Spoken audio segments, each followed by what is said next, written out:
Le début du déblocage? Un mois et demi après le premier tour des élections législatives qu'il a lui-même convoquées à la hâte. Emmanuel Macron se résout à recevoir à l'Élysée les chefs de partis politiques et les présidents de groupes parlementaires. Le 23 juin, les discussions devraient porter sur la constitution d'un nouveau gouvernement, alors que celui de Gabriel Attal est démissionnaire depuis le 16 juillet. La nomination d'un Premier ministre interviendra dans le prolongement de ces consultations et de leurs conclusions, révèle la présidence dans un communiqué publié ce 16 août. Pour la gauche, cela ressemble fort à un baptême du feu.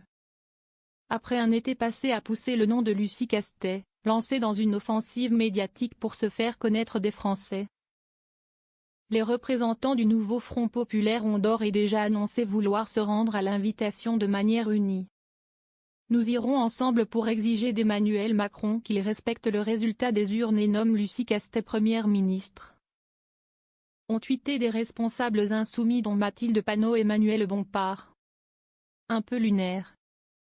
Ni chef de parti ni présidente de groupe parlementaire, Lucie Castet n'a pas reçu d'invitation personnelle. Pourtant, la porte-parole du collectif Nos Services Publics, désignée candidate pour Matignon par le NFP, sera de la partie. Une demande formulée par l'ensemble des partis de gauche, et acceptée par Emmanuel Macron selon Le Parisien. Le président ne s'y oppose pas si c'est une demande collective, fait savoir l'Élysée. Le nouveau Front populaire, arrivé en tête des élections législatives et désormais premier bloc à l'Assemblée nationale, espère que ce rendez-vous aboutira sur la nomination de Lucie Castet à Matignon.